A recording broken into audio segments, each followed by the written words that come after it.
Good morning, friends.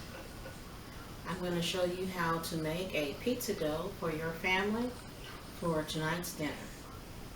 In this bowl I have 4 cups of all-purpose unbleached flour. I have 2 tablespoons of sugar, 1/2 of a tablespoon of instant dry yeast, and 1 teaspoon of salt. I'm going to add all of this into our bowl. We're not wasting anything, we're cleaning it all up.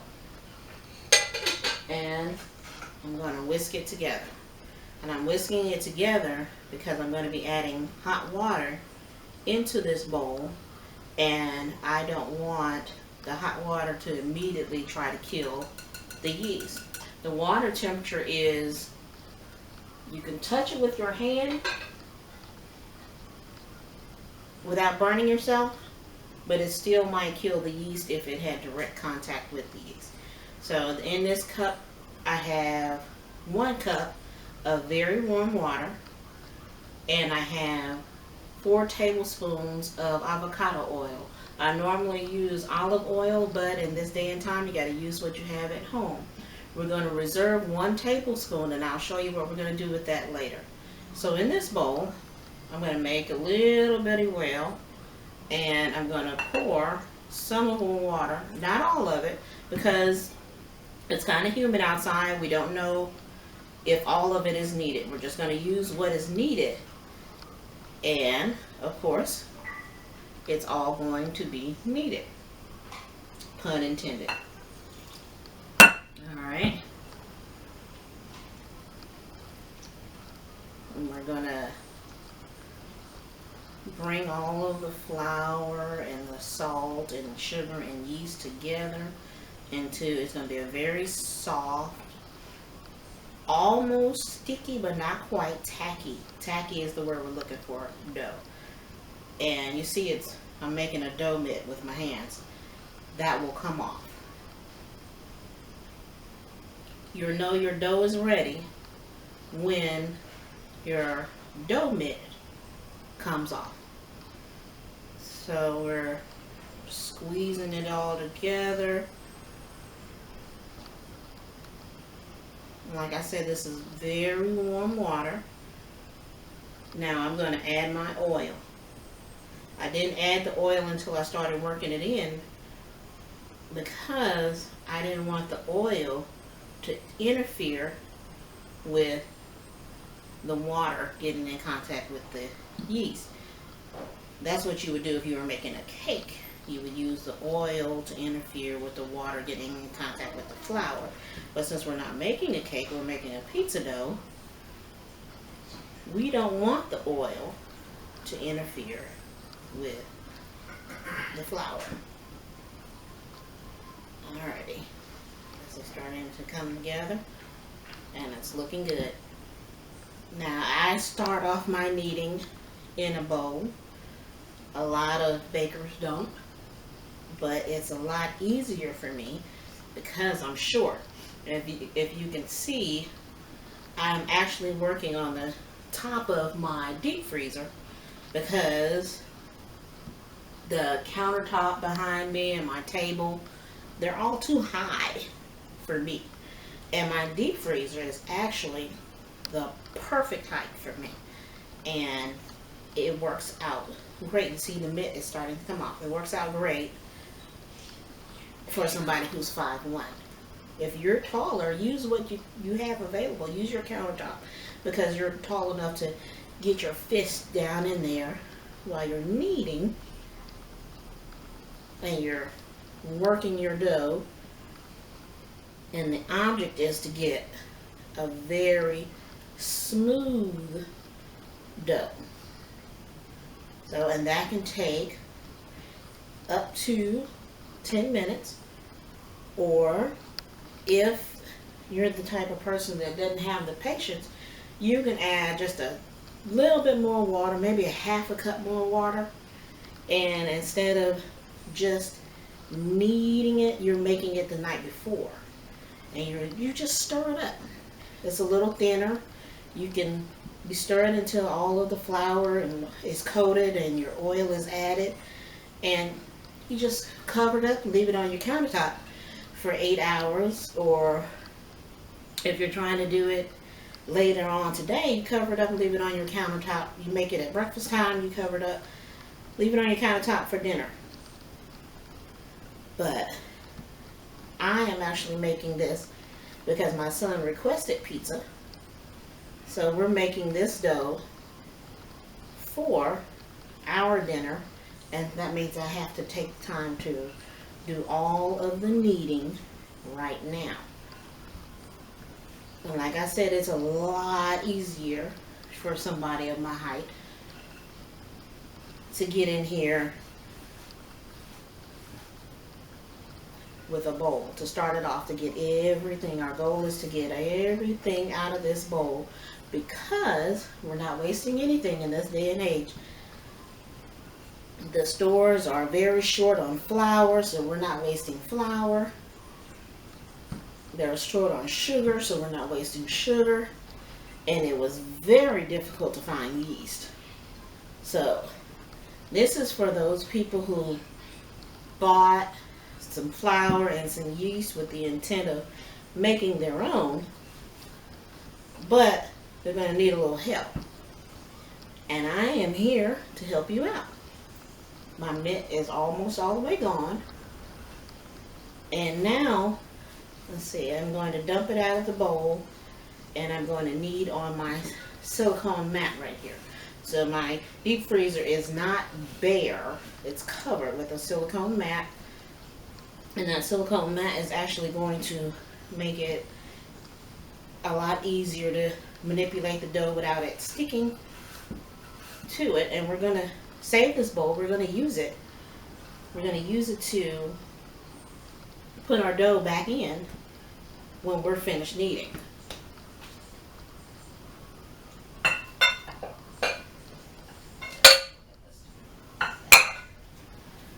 So we're going to stretch it and fold. Stretch and fold is what we're doing, and we're going to turn it, stretch and fold. We're not trying to rip it. We're just trying to get the glutens in the bread activated and ready for a nice supple dough. And this can be difficult if you're not used to it. When I first started making my own pizza dough, before I got a machine to help me out, I guarantee you I gained some muscles in my arms. And the first few times it was very difficult to knead for the amount of time that the bread needed. And my first few batches, they weren't nasty, they just didn't turn out well because they weren't properly kneaded, and I didn't know how to properly knead. Now, this is going to be a pizza dough. This is a pizza dough. So you don't need as much yeast, and a lot of bakers will tell you to add more yeast, but if you add more yeast, you're stealing from the flavor. I don't use a lot of the yeast, but that is something that I learned over time, that you don't need a lot of yeast. For a pizza dough, a half a tablespoon rather, of yeast is perfect for 4 cups of flour. Now, if you're making a lot of pizzas, now this is going to be for 2 pizzas, because my kids are going to eat, my son is going to eat a cheese pizza, my daughter is going to eat a pepperoni pizza, and my husband and I are going to eat a vegan pizza. So that sounds like we're making 3 pizzas, but we're not. It's going to be just one of the pizzas is going to be half cheese and half pepperoni, and the other one is going to be all vegan, which you don't have to make it vegan. See, it's starting to shine, but it's still breaking. You see that? It's still breaking, so it's not ready. So you just keep on kneading. It takes a few minutes. It can take up to 10 minutes by hand. If you have a machine for this, if you have a KitchenAid and you've never broken it out, break it out now, because the machine will do it in 4 minutes what it's going to take you to do in 10. So you guys just watch me work this dough. It's still pretty soft. It's not hard. It's a little bit softer than Play-Doh. And you will work up a sweat. Like I said, if you have a machine, use the machine. I do have a machine, but many of you do not. So I'm just showing you how to do it by hand. I'm just showing you.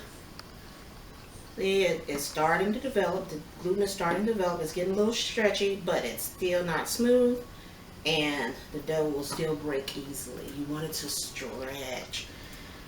So you guys just watch me, and I will help you get there.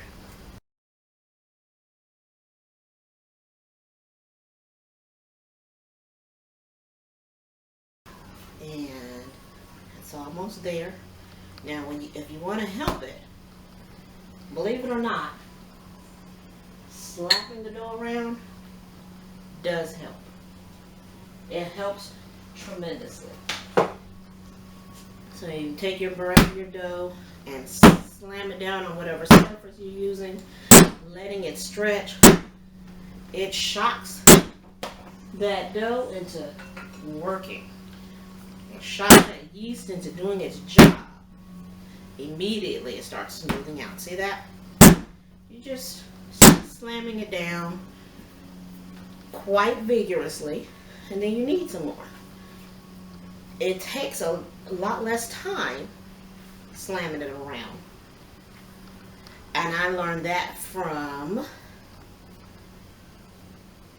a baker that we all know and love. And if you can guess who she is, I can give you a couple of hints. Just leave it in the comments below. She has a cooking show with Snoop Dogg. She did a little time in prison. So those are my hints. You can put her name in the comments below. And she would slam that dough down very hard. And see, it's starting to get smooth. But right here, it's ripping, but not as much. But it's getting smooth, and you see that dough mitt all gone.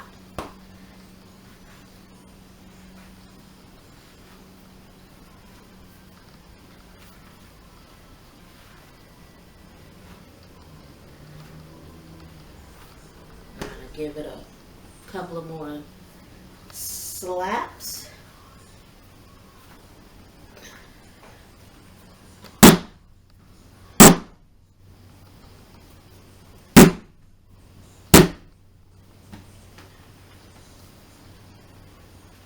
And let me show you.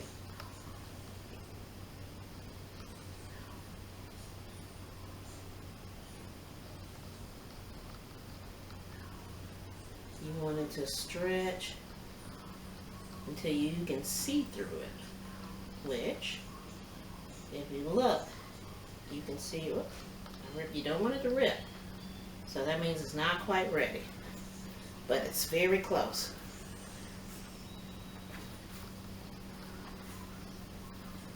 Let's give it a few more slaps.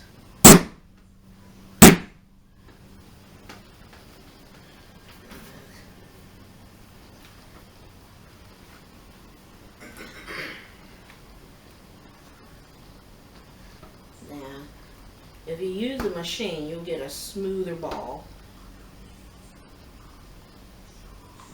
We're stretching it, trying to see if we can see through it. When it's thin, we're stretching it not to rip it. Now, I can see. Can you see my hands? Now, a lot of bakers say you should be able to read a piece of newspaper through it. That's not necessary. That's just that they were working with a harder dough way back when. So we're gonna form it into a tight ball. You want it in a tight ball. So you see I'm just taking it and I'm dragging it and rotating it. Now we're going to take our bowl that we started with. We're going to pour that last tablespoon of oil in there. Again, we're not wasting anything, so we're getting it all out.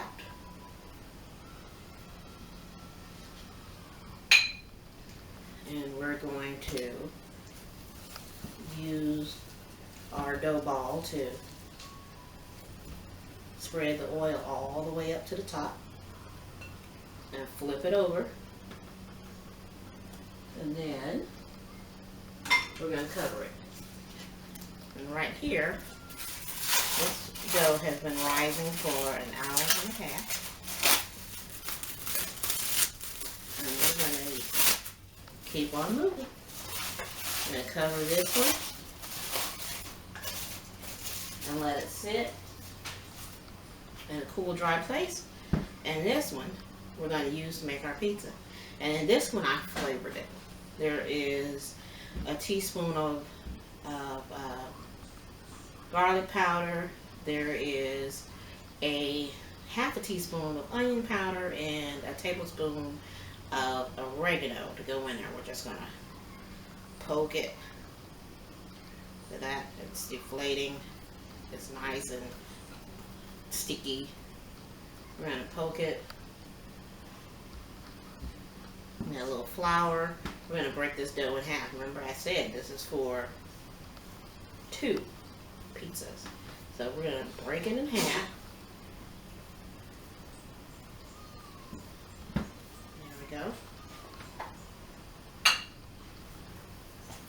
And turn it back into a nice ball. We're going to add a little flour to our surface.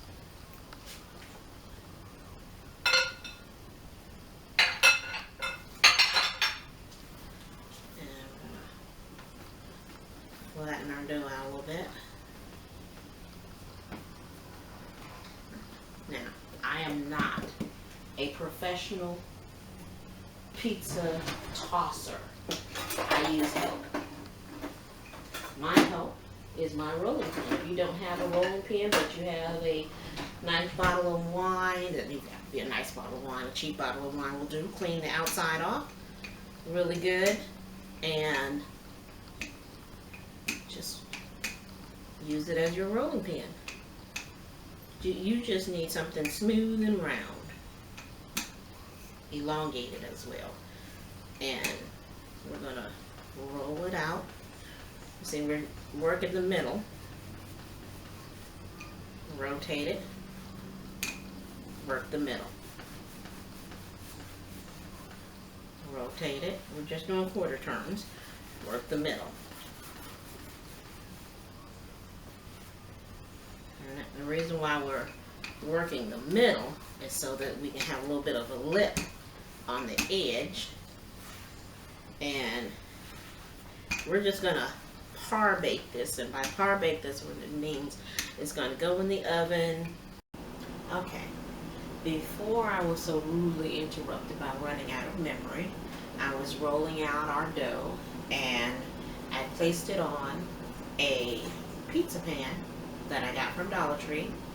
And this pizza pan with this dough, I par baked it. You see, it's now one solid piece. It's not stretching or anything out of shape. I par baked it at 400 degrees for 7 minutes. Now, if you have a oven that runs warmer than this, then you might want to lower the temperature to 475 and do it for 7 minutes. But the reason why I par bake it is because I'm going to take it off of this pizza pan and stick it directly on the grates in the oven. and let it cook that way, and you get a crispier crust. Now I have in this bowl about 2 cups of mozzarella cheese and 1 cup of mild cheddar cheese, along with a little bit of sharp cheddar cheese, just because I like sharp cheddar. And right here I have a jar of no-name pizza sauce and some pepperoni. This is going to be the pizza for my children. And like I said earlier, my son likes cheese pizza, my daughter likes pepperoni pizza. And I'm going to put about 1/4 of a cup of pizza sauce on here. 3 tablespoons makes 1/4 of a cup. And we're going to spread it all the way out to the edges. You see the edges shrink up so that we got a little bit of a lip to catch everything. And we're going to smooth that all the way out to the lip. You don't want a whole lot of pizza sauce because you don't want a soggy dough when it's cooking, but you do want enough to give you some good flavor. Again, this no-name pizza sauce, you can make your own. If you don't have pizza sauce, you can use spaghetti sauce. If you're making a chicken Alfredo pizza, you can use Alfredo sauce. You can also use barbecue sauce, making a barbecue pizza or a Hawaiian pizza where you're using pineapples and barbecue sauce and Canadian bacon or ham. And this is all it takes. The oven right now is heating up to 400 degrees, and we put about a cup of cheese on here. Again, this is a blend of cheese. If you don't have a blend of cheese, you don't have to use a blend of cheese. You can use all mozzarella. If you don't have mozzarella, you can use cream cheese. I've made a pizza with cream cheese before.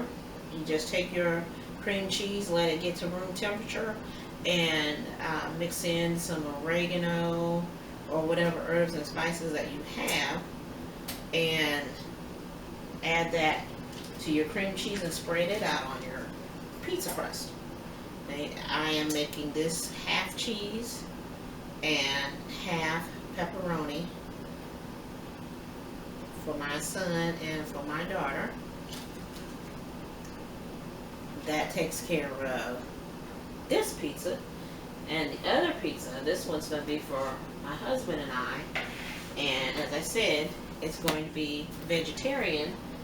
And again, I'm going to add that same 3 tablespoons, that's the oven letting me know it's ready, that same 3 tablespoons of sauce onto our pizza crust, and we're going to spread it all out, getting all the way to the edges.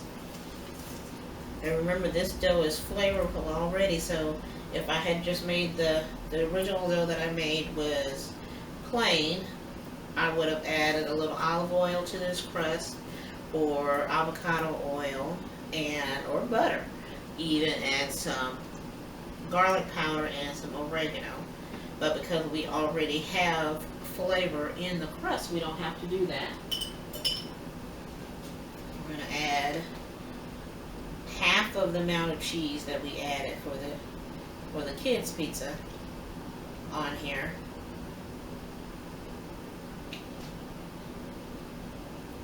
And we're going to top it. This is a meatless crumble. It acts just like ground beef, and then in here there is some red, green, and yellow bell pepper, some onion, oregano, garlic powder, and salt and pepper. And we're going to top this.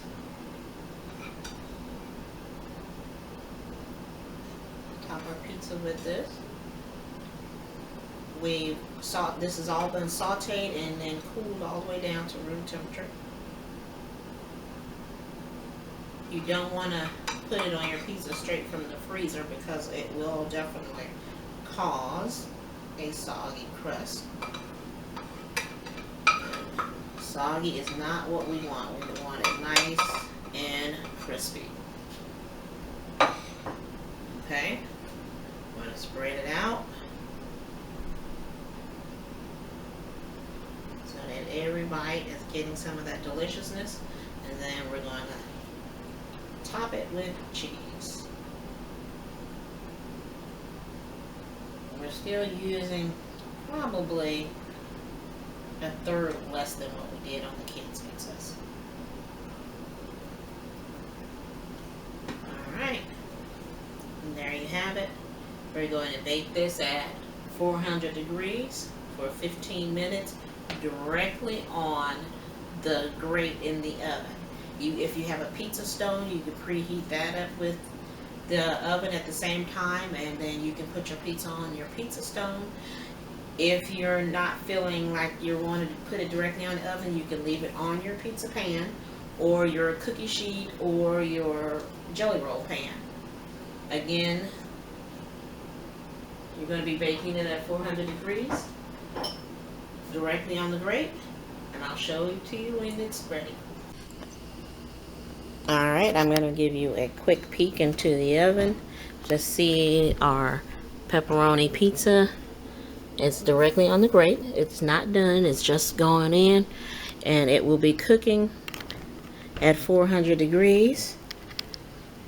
Let's see if we can get that glare off of that.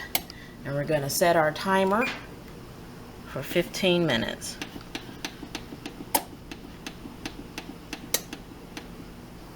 And there we go. It's on its way.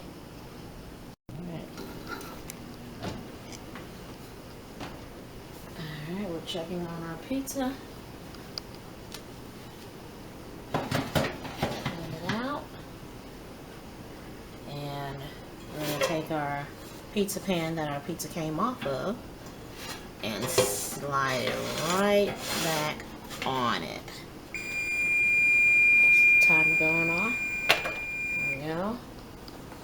Make sure we're not going to lose our pizza. You can see it's a nice golden brown crust. And we're going to let it cool off for a few minutes. And then we're going to slice into it, let you know how it tastes.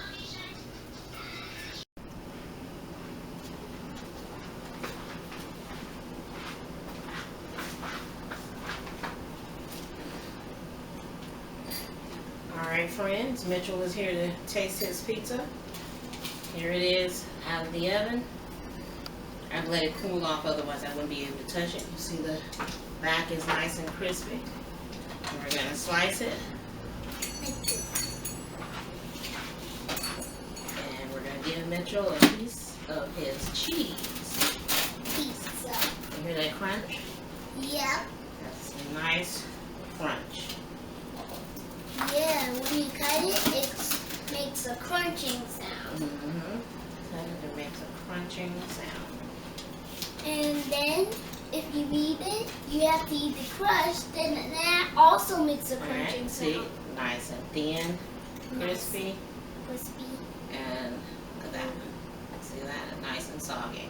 Alright, Mitchell, take a bite and tell us how it tastes. First, you have to taste it.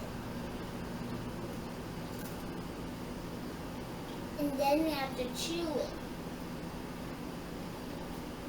And then you have to swallow it. And then you have to say, that's yummy. That's yummy? Alright. Alright, everyone. And that is how you make homemade pizza. You have a blessed day. Remember to like, subscribe, and share with your friends. Thank you, and have a blessed day.